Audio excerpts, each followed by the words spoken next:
So இதுதான் பார்த்தீங்கன்னா தென்பெண்ணை ஆறு. எப்படி இருக்கு பாருங்க, வேற லெவல்ல இருக்கு. தண்ணி தான் வந்து கொஞ்சம் கம்மியா இருக்கு. ஆனா தண்ணி ரொம்ப சுத்தமா வருது பாருங்க. ரொம்ப வருஷம் கழிச்சு நான் ஆத்துல இறங்குறேன். கிட்டத்தட்ட 20 வருஷம் மேல ஆயிருக்கு. நான் சின்ன வயசுல பார்த்தீங்கன்னா ஆத்துல இறங்கியிருக்கேன். ஸோ இப்போ வந்து 20 வருஷத்துக்கு மேல இப்ப தான் வந்து ஆத்துல இறங்கியிருக்கேன். ரொம்ப சூப்பரான ஒரு ஃபீல் குடுத்துச்சு.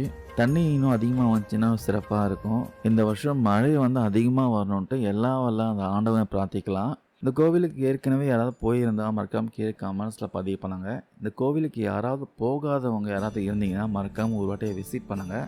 இந்த கோவில் பார்த்தீங்கன்னா இன்னொரு சுவாரஸ்யமான தகவலும் நான் கேள்விப்பட்டேன். அதாவது இந்த கோவிலுக்கு வந்து அவ்வளோ ஈஸியாலாம் வந்து வந்துட முடியாதாம். அதாவது பூர்வ ஜென்மத்துல பாக்கியம் பெற்றவர்கள் மட்டும்தான், நல்ல புண்ணியம் பண்ணவங்க மட்டும் தான் இந்த கோவில்ல வந்து சாமி தரிசனம் பண்ண முடியுத சொல்றாங்க. அது இல்லாம மறுஜென்மம் யாருக்கு இல்லையோ அவங்களால மட்டும்தான் இங்க வந்து சுவாமி தரிசனம் பண்ண முடியுமோன்ட்டு ஒரு வரலாறு சொல்லுது. அது எந்த அளவுக்கு உண்மைன்னு தெரியல.